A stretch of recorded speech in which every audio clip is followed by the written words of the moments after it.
Amém, irmãos? Diante desse título, quando sou fraco, então é que sou forte, nós ficamos até impactados, né? Porque parece que muitos de nós vivemos na contramão do que está escrito. Quando sou fraco, então é que sou forte. Na maioria das vezes, muitos de nós pensamos que ou somos muito fortes, ou então somos muito fracos. Mas nós vamos ver, igual o irmão acabou de dizer aqui, que nós somos fortes no Senhor. Quando nós temos o Senhor, nós temos tudo. Na semana passada, no domingo, nós vimos uma mensagem, os irmãos estão lembrados do título da mensagem? Senhor Jesus. O quanto a Bíblia é importante para mim. O quanto a Bíblia é importante para mim, né, irmãos? Nós vimos que a Bíblia é a profecia de Deus, a Bíblia é o manual de instrução da vida do homem para nós. Igual foi dito aqui agora há pouco, está se cumprindo as profecias. As profecias estão se cumprindo e muitas delas agora na nossa época. Elas estão como contrações. Quando tem uma contração na hora de ganhar o seu bebê, né? Ela já começa sentindo uma contração. Essa contração acontece num período muito grande.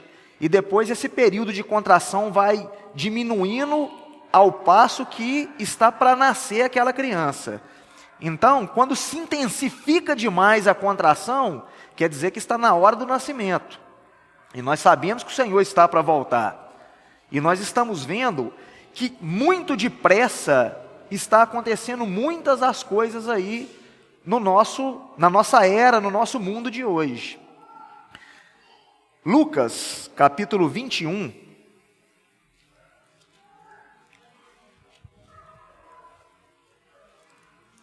Nós temos uma passagem, temos também ela em Mateus, mas vamos ler em Lucas, capítulo 21.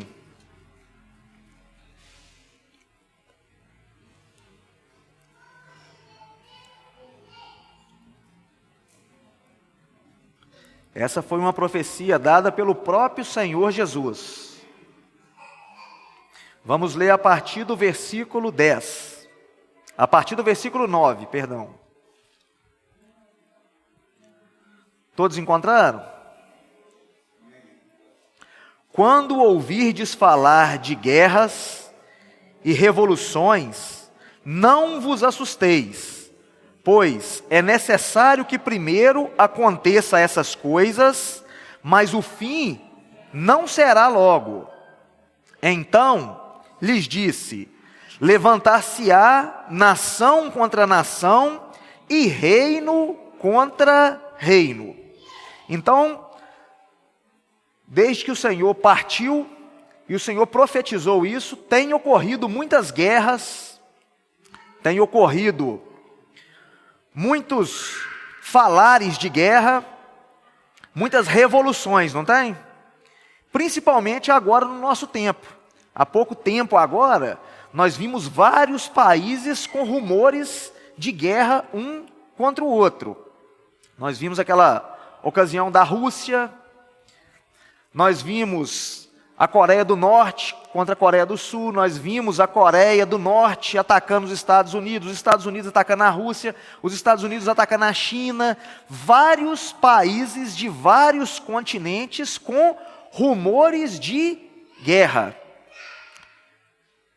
Nação contra nação e reino contra reino. Haverá grandes terremotos. No versículo 11 começa dizendo: haverá grandes terremotos. Nós passamos aí por vários tsunamis, vários terremotos no mundo que ocorreram em pouco tempo agora. Catástrofes, aconteceu aqui perto de nós em Brumadinho.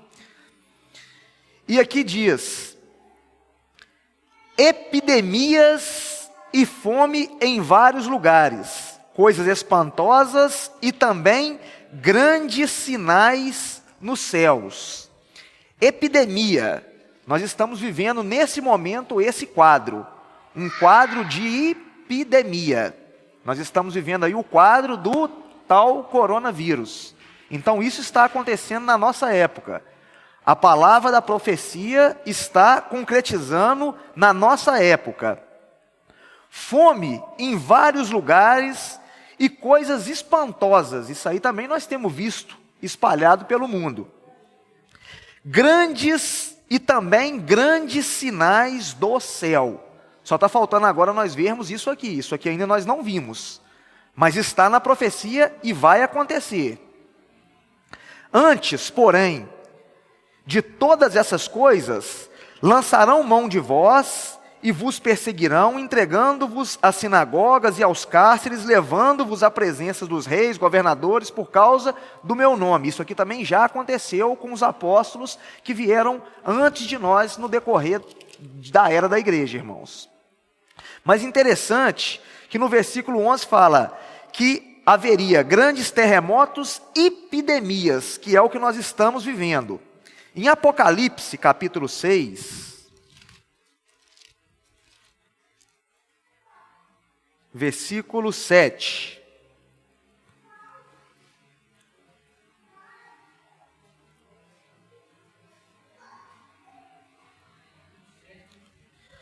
Apocalipse, versículo 6, capítulo 6, versículo 7.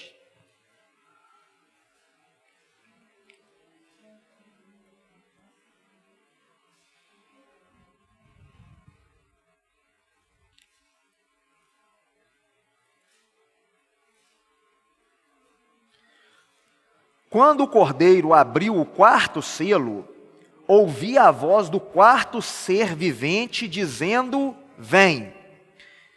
E olhei, e eis um cavalo amarelo, e o seu cavaleiro, sendo este chamado Morte, e o inferno o estava seguindo, e foi-lhe dada autoridade sobre a quarta parte da terra, para matar a espada pela fome, com a mortandade e por meio das feras da terra. Aqui é mais uma profecia. Quando aqui diz mortandade, aqui está relacionado à epidemia também. Aqui diz que a morte estava passando e o inferno estava seguindo, como se fosse uma colheiteira, recolhendo os corpos daqueles que estavam sendo mortos. Nós já tivemos outras epidemias há muito tempo atrás, onde morreram milhões de pessoas. E nessa questão do coronavírus que está acontecendo agora, ao redor do mundo já está se chegando em 1 milhão de mortes no mundo. E as pessoas não atentam para as profecias bíblicas que foram deixadas pelo Senhor. Elas não veem que tudo o que está acontecendo não é uma novidade, não é algo que aconteceu do nada, é algo que já está previsto. Tudo o que está acontecendo já está previsto nas Escrituras, irmãos. Por isso nós devemos crer nas Escrituras. Por isso a Bíblia é tão importante para cada um de nós.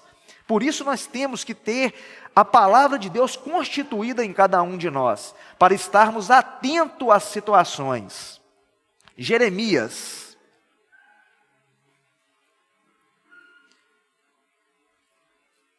Jeremias capítulo 24.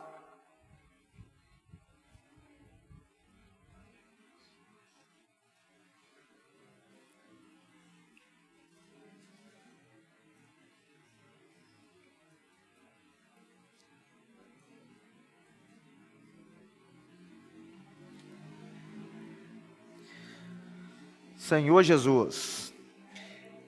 Jeremias capítulo 24, versículo 10. Enviarei contra eles a espada, a fome e a peste, até que se consumam de sobre a terra que lhes dei, a eles e a seus pais. Mais uma vez aqui fala, enviarei contra eles a espada, a fome e a peste. A peste aqui está relacionado a doenças epidemiológicas. Senhor Jesus, vamos um livro adiante aí, Ezequiel. capítulo 14.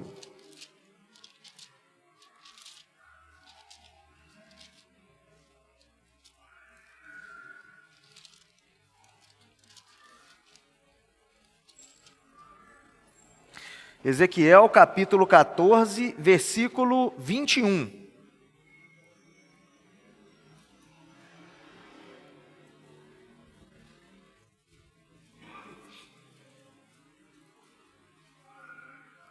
Amém? Porque assim diz o Senhor Deus: quanto mais se eu enviar os meus 4 maus juízos, a espada, a fome, as bestas feras e a peste.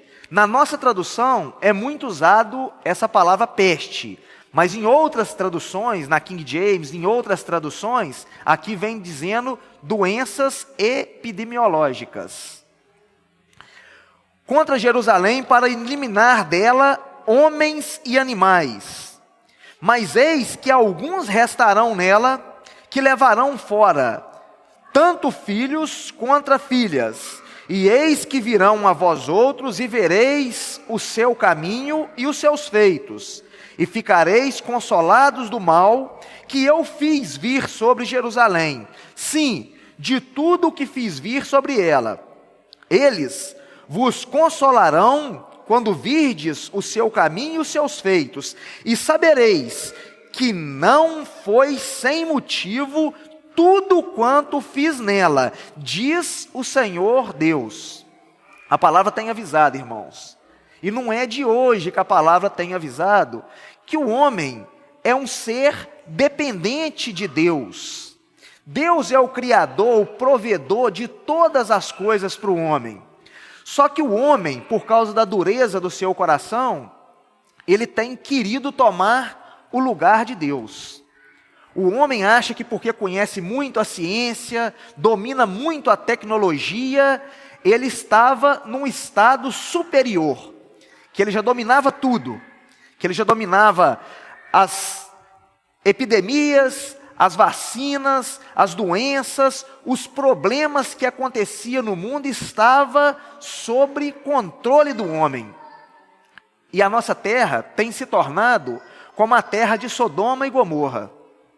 Uma terra que cada dia mais faz o que é mal diante dos olhos de Deus. Mas aí Deus mostrou para o homem que o homem precisa depender dele, irmão. Nós vimos lá em Gênesis, quando o homem achou que era autossuficiente, e o que o homem passou, até ele entender em Gênesis 4, 26, que ele era fraco, frágil e mortal.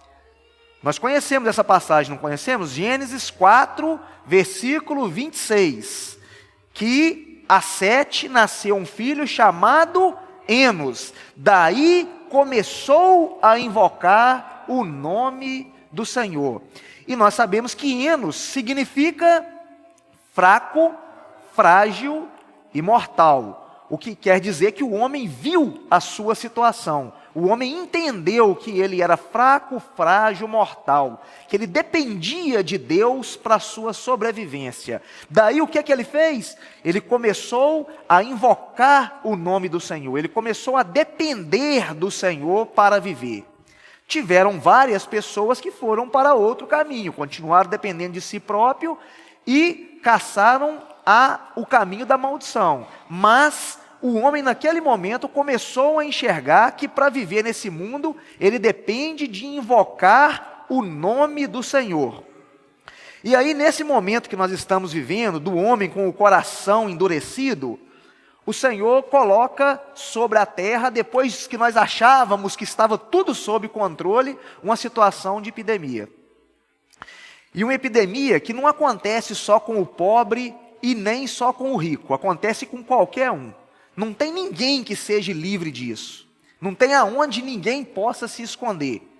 Nós conhecemos relatos de pessoas que quando começou essa informação da epidemia, da pandemia, se escondeu dentro de casa, não pôs a cara na rua e foi contaminado com essa doença. Dentro de casa. E ficou ruim. e quase morreu. E nós conhecemos pessoas também que até hoje não teve como parar também, está trabalhando normalmente, está tentando tomar todas as precauções e que o Senhor tem guardado, que é o caso da maioria de nós.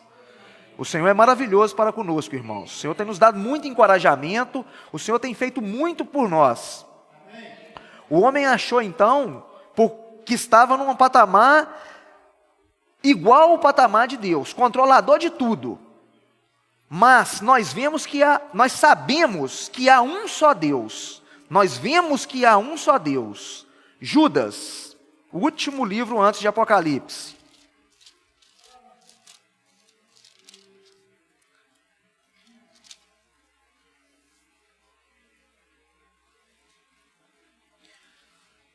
Senhor Jesus. Judas, versículo 25.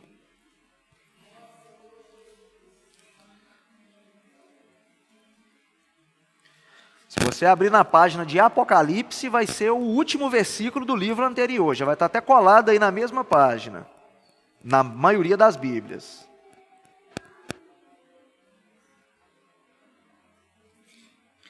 Ao único Deus, nosso Salvador, mediante Jesus Cristo, Senhor nosso, glória, majestade, império e soberania, antes de todas as eras e agora por todos os séculos. Amém. Só há um Deus, irmãos, digno de toda honra, toda glória, todo louvor. Tudo é feito por Ele e para Ele. E nós confiamos nesse Deus. Então, nós somos aqueles que vivemos debaixo da dependência do Senhor. Não somos aqueles que queremos nos exaltar, viver acima da ordem de Deus. Nós somos aqueles que queremos ser e somos encabeçados pelo Senhor. Senhor Jesus. Qual deve ser então a nossa atitude, irmãos, diante dessa situação de vermos que o homem quer se exaltar e que o Senhor tem mostrado que Ele é o único Deus e Todo-Poderoso? Cabe a nós nos humilhar diante de Deus. 1 Pedro,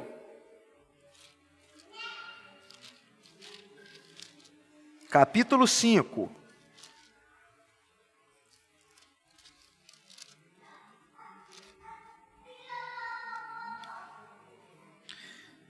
Primeira Pedro, capítulo 5, versículo 6.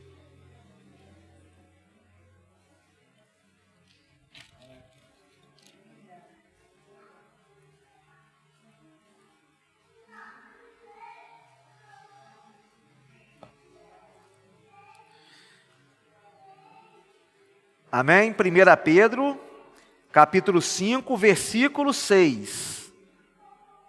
Humilhai-vos,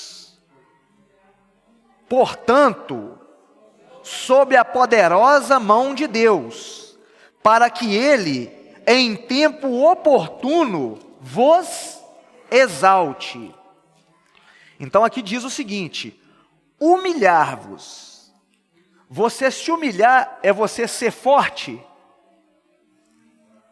De forma nenhuma. Humilhar é quando você é fraco.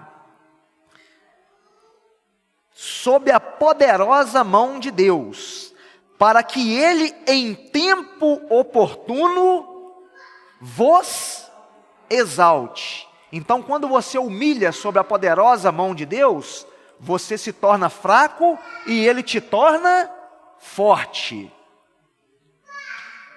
Lançando sobre Ele toda a vossa ansiedade, porque Ele tem cuidado de vós. Mais uma vez eu vou repetir: o Senhor tem cuidado de nós. Senhor Jesus, quantas centenas de irmãos somos nós, irmãos, pelo Brasil inteiro, pelo mundo inteiro. Creio que nós passamos dos milhares de irmãos que creem nessa palavra. E nós vemos que numa situação dessa, igual está havendo, o Senhor tem preservado a grande maioria de nós. E de repente o que acontece com alguns de nós ainda é porque o Senhor deseja que aquilo aconteça por algum motivo, irmãos. E esse motivo, quando isso acontece, o Senhor mesmo assim ainda tem nos guardado. Versículo 8. Sede sóbrios e vigilantes. O diabo, vosso adversário, anda em derredor como leão, que ruge procurando alguém para devorar. Resisti-lhe, firmes na fé, certo de que sofrimentos iguais ao vosso estão se cumprindo na vossa irmandade espalhada pelo mundo. Ora, o Deus de toda a graça que em Cristo vos chamou a sua eterna glória, depois de terdes sofrido por um pouco, Ele mesmo vos há de aperfeiçoar, firmar, fortificar e vos fundamentar. Então, irmãos, isso é um encorajamento para nós. Nós não estamos livres das intempéries que vai acontecer. Pode acontecer com qualquer um de nós. Mas a palavra é bem clara. Ora, o Deus de toda graça que em Cristo vos chamou à sua eterna glória, depois de terdes sofrido por um pouco. O que Ele vai fazer? Ele mesmo vos há de aperfeiçoar, firmar, fortificar e fundamentar. Nós falamos também em palavras passadas sobre o que é o fundamento. É você ter uma base forte e resistente, aonde você não é abalado. Porque aqui diz que o adversário é como o leão que anda ao seu redor. E ele ruge, procurando ocasião para que você tenha as bases desestruturadas. Mas quando você está fundamentado na palavra de Deus, o próprio Deus é o seu fundamento. E aí você tem uma edificação forte. Senhor Jesus. Paulo era alguém submisso, que respeitava os limites impostos pelo Senhor, irmãos. 2 Coríntios, capítulo 10.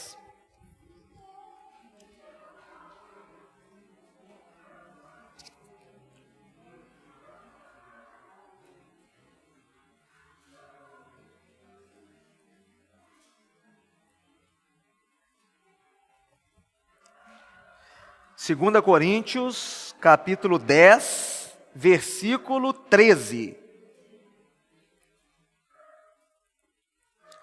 Nós, porém, não nos gloriamos sem medida, mas respeitamos o limite da esfera de ação que Deus nos demarcou e que se estende até vós. Então aqui nós vemos que nós estamos debaixo da soberania de Deus. Nós temos um limite que Deus demarcou a cada um de nós. Paulo respeitava esse limite que Deus demarcou para ele. Porque não ultrapassamos os nossos limites, como se não devêssemos chegar até vós, posto que já chegamos até vós com o evangelho de Cristo. Não nos gloriamos fora de medida, nos trabalhos alheios e tendo esperança de que, crescendo a vossa fé, seremos sobremaneira engrandecidos entre vós, dentro da nossa esfera de ação. Senhor Jesus, mais uma vez aqui nós vemos que era alguém que respeitava os limites impostos por Deus. Aquele, porém, que se gloria, glorie-se no Senhor, porque não é aprovado quem a si mesmo se louva, e sim aquele a quem o Senhor louva. Muitas pessoas não buscam o conhecimento e o entendimento da palavra para pregar o evangelho, para viver o viver da vida cristã. Eles querem viver por si próprio, eles não querem ter um limite de ação debaixo da soberania de Deus. querem fazer, querem aparecer, querem ser dominadores, querem se exaltar. E nós, irmãos, não somos os que queremos fazer dessa forma. Nós somos os que queremos ser fracos, para que o Senhor possa nos fortificar. Não queremos ser os que dependem de nós mesmos, os que trazem as nossas próprias palavras. Nós queremos falar para qualquer pessoa, quando falarmos de Deus, o que Deus tem colocado na nossa boca. Nós não estamos aqui para falar uma palavra que as pessoas querem ouvir, irmãos. Nós estamos aqui para falar uma palavra que Deus precisa falar por nós para as pessoas. Então, estar aqui é algo muito difícil, porque você não pode estar aqui para falar o que você quer. Você não está aqui com a régua para medir ninguém, você não está aqui com a tesoura para podar ninguém. Você está aqui simplesmente para deixar que o Senhor passe por você e fale para as demais pessoas qual é a vontade dEle. Mas muitas das vezes nós queremos nos exaltar. E quando fazemos isso, não estamos fazendo o que é a vontade de Deus. Mesmo quando nós estamos pregando o Evangelho, quando nós queremos fazer algo, irmãos, se não for em comunhão, se não for debaixo da soberania de Deus, nós não estamos fazendo para Deus. Não adianta eu querer achar que eu vou sair da minha casa, vou achar um local e vou pregar Evangelho para um tanto de gente, e vou sair abrindo um monte de casa sozinho, se eu não tiver comunhão com os irmãos, com a igreja, para que isso possa ser estabelecido, irmãos. Tudo na igreja é feito debaixo de comunhão, para que nada seja meu, nada seja seu, nada seja de ninguém. Tudo tem que ser de Deus em nós. Romanos capítulo 12.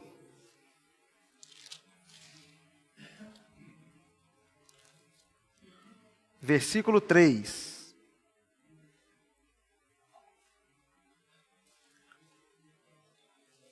Romanos capítulo 2,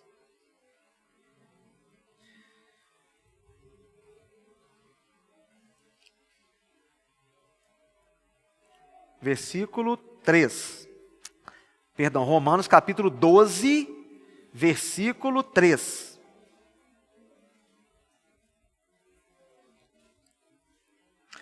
Porque, pela graça que me foi dada, digo a cada um dentre vós, que não pense de si mesmo além do que convém.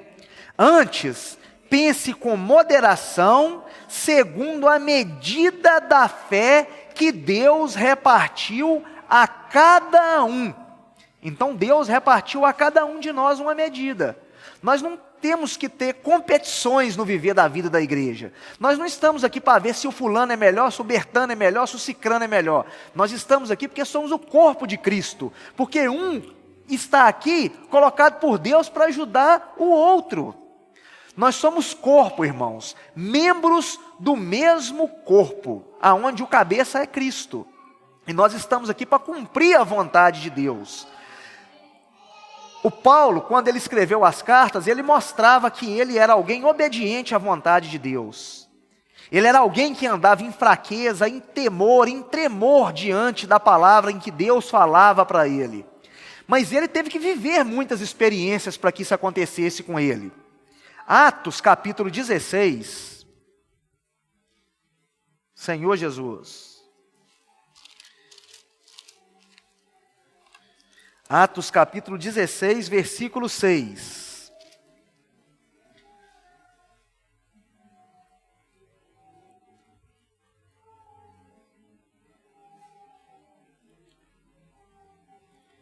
Atos capítulo 16, versículo 6.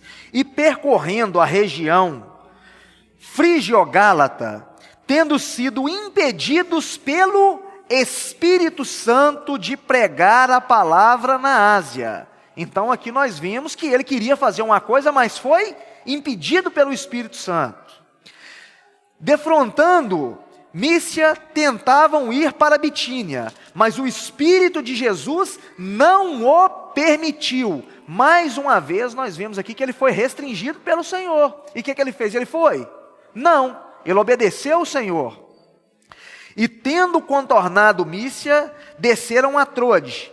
À noite sobreveio a Paulo uma visão, na qual um varão macedônio estava de pé e lhe rogava, dizendo: passa a Macedônia e ajuda-nos. Assim que teve a visão, imediatamente procuramos partir para aquele destino, concluindo que Deus nos havia chamado para lhes anunciar o Evangelho. Então, como que eles concluíram isso aqui? Como que eles chegaram nessa conclusão? Porque, obviamente, eles tiveram uma comunhão, irmãos. O Paulo não teve um sonho, no outro dia acordou e falou: junta as malas, ó, que nós estamos picando a mula, vamos lá para Macedônia. Ele não fez dessa forma. Aqui é bem claro, ó, procuramos partir para aquele destino, concluindo que Deus nos havia chamado para lhes anunciar o Evangelho. Então aqui mostra que é uma comunhão, não foi uma pessoa dizendo no plural, no pessoal, no singular aqui não. Ele diz no plural aqui, entre várias as pessoas aqui. Concluímos que Deus nos havia, mas não foi só ele que teve o sonho, mas ele teve uma comunhão entre os irmãos, para confirmar, orou, teve comunhão, para ter certeza que essa era a vontade de Deus. Então, quando o Senhor falar com cada um de nós, irmãos, não cabe a nós pensarmos que ouvimos de Deus e já sair fazendo, não. Nós temos que orar primeiro, temos que buscar o Senhor, temos que ter comunhão com os irmãos, para daí nós fazermos a vontade de Deus. 2 Coríntios, capítulo 2.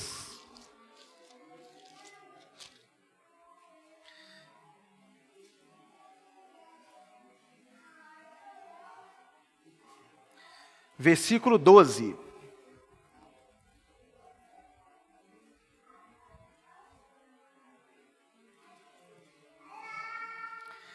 Essa passagem aqui também é muito interessante e aplicável a nós. 2 Coríntios, capítulo 2, versículo 12.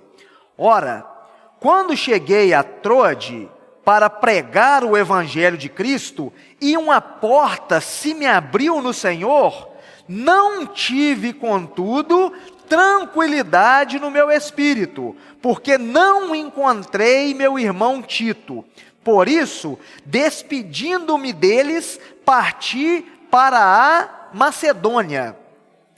Graças, porém, a Deus, que em Cristo sempre me conduz em triunfo, e por meio de nós manifesta em todo lugar a fragrância do seu conhecimento, porque nós somos, para com Deus, o bom perfume de Cristo.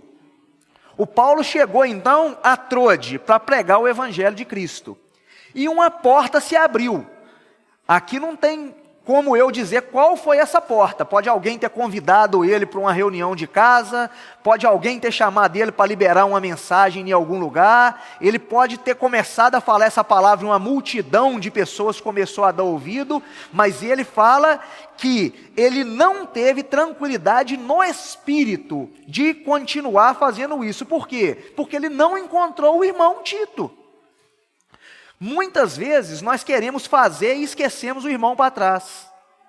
O irmão chama: irmãos, vamos fazer aqui um evento na vida da igreja, eu preciso de você para servir lá na portaria, lá no serviço de comida, na limpeza, na onde quer que seja.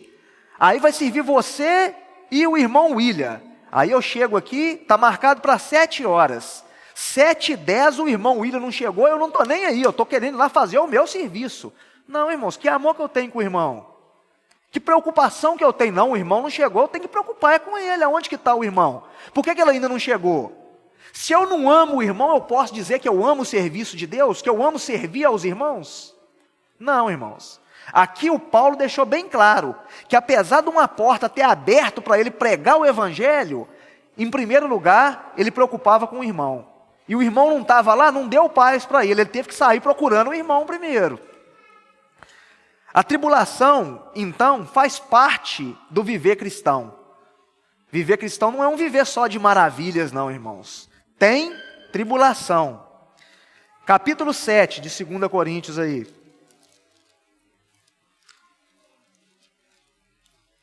versículo 5.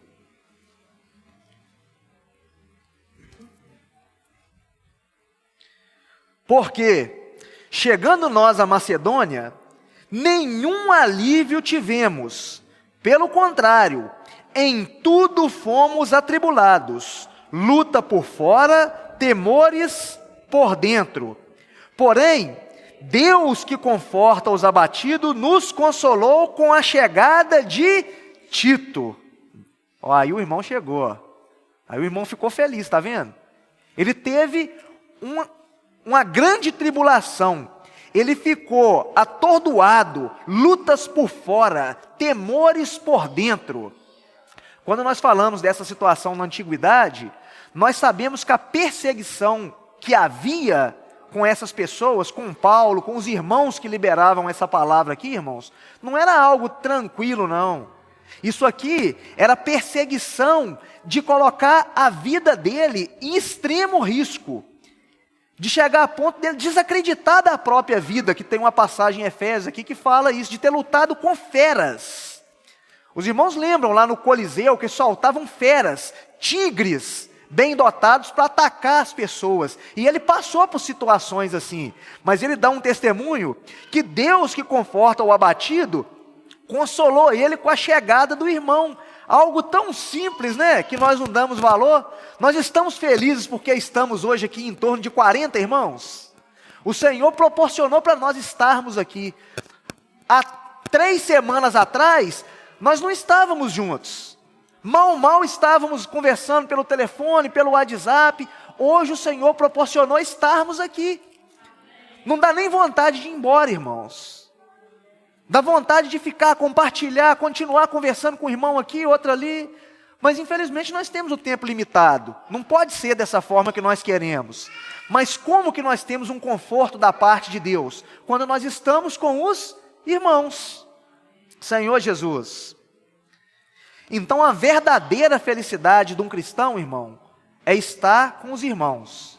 Se a sua felicidade é um carro, é uma casa, é um diploma, é um bom emprego, você não está vivendo a verdadeira felicidade, não.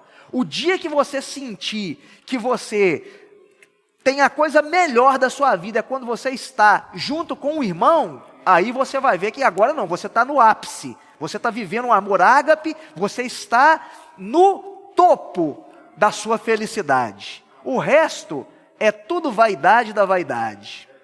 Senhor Jesus, outra coisa que nós vemos é que nós às vezes pensamos assim, nós somos muito fracos, nós não conseguimos. Paulo é que era forte. Nossa, eu queria ser igual ao Paulo. O Paulo, entre 1 e 2 Coríntios, ele usou 13 vezes a palavra fraco e fraqueza, se relacionando a ele próprio. Então, era uma pessoa igual a nós, irmãos. Só que dependia extremamente do Senhor. E nós também devemos ser submissos à vontade de Deus. Paulo tinha tudo para se orgulhar dos seus feitos, mas ele não se orgulhava. Muito pelo contrário. Quando nós lemos aí também 2 Coríntios, capítulo 12...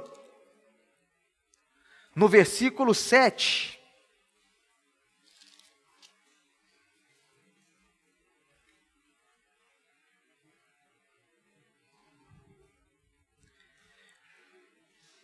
diz: a manifestação do Espírito é concedida a cada um visando a um fim proveitoso, porque a um é dada mediante ao Espírito a palavra da sabedoria, e a outro, segundo o mesmo Espírito, a palavra do conhecimento. E a outro, no mesmo Espírito, a fé. Amém. Muito boa essa leitura, mas eu estou lendo 1 Coríntios, é 2 Coríntios. Senhor Jesus. 2 Coríntios, capítulo 12, versículo 7. Nós estamos falando aqui do Paulo, que tinha tudo para se orgulhar, mas foi alguém que não se orgulhou e não se exaltou, foi submisso à vontade de Deus. 2 Coríntios, capítulo 12, versículo 7. E, para que não me ensoberbecesse com a grandeza das revelações, me foi posto um espinho na carne, mensageiro de Satanás, para me esbofetear, a fim de que eu não me exalte. Por causa disso, 3 vezes eu pedi ao Senhor que o afastasse de mim. Então ele me disse: a minha graça te basta, porque o poder se aperfeiçoa na fraqueza. De boa vontade, pois, mais que gloriarei nas fraquezas, para com que sobre mim repouse o poder de Cristo. Pelo que sinto prazer na fraqueza. Isso aqui parece coisa de doido. Prazer na fraqueza, na tribulação. Prazer nisso aí. Irmãos, é só vivendo no Espírito mesmo para nós entendermos o que é isso aqui. Quando realmente nós sofrermos pela palavra que nós às vezes falarmos com alguém, aí nós vamos ver que é prazeroso sofrermos pelo Senhor, sermos atribulados pelo Senhor, porque gostar de sofrer ninguém gosta. Ninguém gosta de ter cobrador na porta, ninguém gosta de estar doente, ninguém gosta de nada disso. Mas muitas dessas coisas são tribulações que nós mesmos caçamos para nós. É igual Jesus e os 2 ladrões na cruz. Uma cruz ali era de alguém que estava pagando por algo que não cometeu. Mas 2 cruzes ali era de advertência. Alguém que estava pagando por algo que cometeu. E vocês veem que o próprio ladrão reconhece essa situação quando ele xinga o outro que estava falando mal com o Senhor. Ele naquela condição ainda estava zombando do Senhor. E o outro ladrão o corrige dizendo: nem ao menos teme a Deus estando nós sob o mesmo jugo. E ele pede ao Senhor: Senhor, me leve para o seu reino. E o Senhor fala: hoje mesmo estarás comigo no paraíso. Então, os 2 que estavam ali ao lado do Senhor, eles estavam numa cruz de advertência. Agora o Senhor não, irmãos. O Senhor estava naquele sofrimento por causa do amor que Ele teve por cada um de nós. Para que cada um de nós hoje estivéssemos aqui, Ele teve naquela cruz lá, que era o lugar de qualquer um de nós. E o Senhor pagou por nós ali. Senhor Jesus, então, irmãos, pelo que sinto prazer nas fraquezas, nas injúrias, nas necessidades, nas perseguições, nas angústias, por amor de Cristo. Porque quando sou fraco, então é que sou forte. Porque quando ele era fraco, ele era submisso. Mas o Senhor dava a vitória para ele em todas as situações. Nós conhecemos a situação que ele estava lá no cárcere, preso, e aí ele louvou o Senhor depois de ter sido chicoteado, e o Senhor fez com que as bases daquela cadeia tremessem, as correntes se soltassem, e ele ainda teve condição de pregar para o carcereiro e para toda a sua família que foi salvo. Nós conhecemos várias e várias situações que Paulo esteve por causa da submissão do Senhor, e o Senhor deu para ele a vitória. Mas ele nunca quis se exaltar, muito pelo contrário. Ele deixa bem claro aqui, porque quando sou fraco, então é que sou forte. Um cara me contou uma história, está muito atrasado? Um cara me contou uma história essa semana, e eu achei muito interessante. Ele me contou que tinha um cara, dono de um aras que cria cavalo, que de vez em quando comprava animais de pura marcha, animal bem estabelecido para negócio, porque é igual jogador de futebol, né? O olheiro vai na beirada do campo para olhar ali uma partidinha e de repente ele vê uma estrela, alguém que sobressai, alguém que ele vê que tem potencial para que ele possa fazer com que aquela pessoa ali cresça num outro clube, faça um investimento para que ele também ganhe naquilo. Então, esse cara, ele fazia mais ou menos esse serviço de olheiro, só que olhando cavalo. E normalmente, quem vai olhar um cavalo vai na onde? Vai numa copa de marcha pequena, onde tem criadores de pequeno porte, para que ele possa fazer um bom negócio. Mas ele estava numa casa de ração, e de repente ele viu passar um carroceiro que chegou ali para comprar, provavelmente, comida ali para o cavalo, algum trato, alguma coisa. E aí ele viu um cavalo na carroça. Normalmente quem mexe com animal sabe que animal de carroça é um animal que já é rejeitado. Ele não é um animal bom de sela. Ele é um animal que só serve para puxar peso, carroça. E aí quando esse cavalo saiu andando na carroça, ele viu que o cavalo marchava demais, que o cavalo era excepcional. Ele foi atrás do carroceiro e ofereceu para o carroceiro um valor, X, no cavalo. Aí o que acontece? O carroceiro enjeitou a proposta no momento e pediu um pouco a mais. Ele falou, não, eu dou esse tanto que eu te ofereci. O cara falou, não, se você quiser, eu tiro o cavalo da carroça agora e você leva. Se você não quiser, eu estou indo embora. Aí ele falou, não, eu vou levar o cavalo. E aí ele pegou o cavalo do carroceiro, pagou o cavalo e levou o cavalo para o Aras.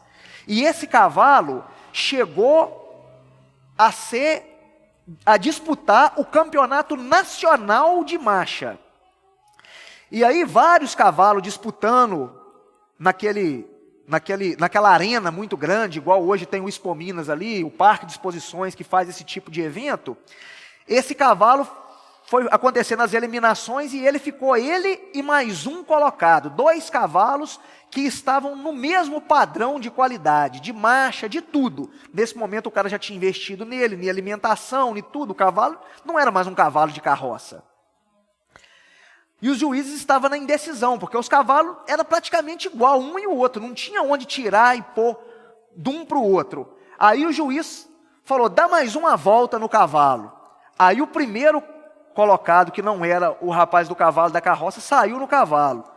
Quando o cara sai para fazer a volta em volta da arena do cavalo, normalmente ele trava a rédea, porque o cavalo encurva o pescoço e anda com o pescoço, batendo as patas com o pescoço bem encurvado. O cavalo está obedecendo uma ordem sob sacrifício ali na rédea, porque o freio está travando a boca dele, o abridão está pegando na língua ou no céu da boca dele, travando, fazendo com que ele fique naquela posição para ele respeitar o cavaleiro. Então aquele cara deu a primeira volta com o cavalo. Quando foi na vez desse cara andar com o cavalo, ele tocou o cavalo, puxou a rédea, o cavalo encurvou o pescoço, ele soltou a rédea em cima do arreio e o cavalo continuou na mesma posição. E foi campeão de marcha. Ou seja, o cavalo se tornou submisso a ele, mesmo fora da situação de que ele imputava uma força física. Então assim, eu achei muito interessante isso, de acordo com a palavra que hoje eu vi aqui, que ia ser liberada para nós, essa situação, porque acontece da mesma forma conosco. Nós ainda estamos no bridão, no freio, nós ainda fazemos muitas coisas quando acontece uma situação, quando na nossa vida acontece uma tribulação, aí nós buscamos o Senhor, nós louvamos o Senhor, nós queremos um recurso para a vida, mas o Senhor quer que nós façamos isso de espontaneidade, irmãos. Que nós não sejamos obrigados a fazer, que nós façamos isso, igual Paulo falou aqui, com prazer de fazer pelo Senhor. Que nós não sejamos obrigados a fazer, mas que nós tenhamos prazer e que nós façamos de coração para o Senhor. Vamos ler Salmos para finalizar, capítulo 33.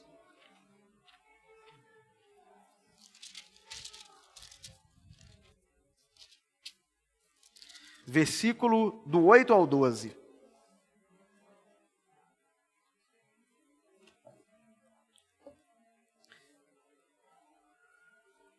Salmo 33, nós vamos ler o versículo de 8 a 12.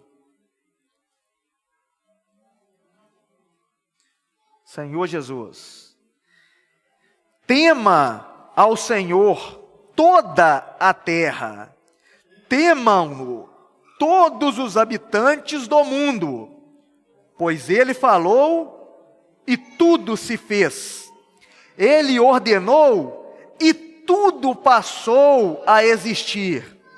O Senhor frustra os desígnios das nações e anula os intentos dos povos. O conselho do Senhor dura para sempre, os desígnios do seu coração por todas as gerações. Feliz a nação cujo Deus é o Senhor. Jesus é o nosso Senhor.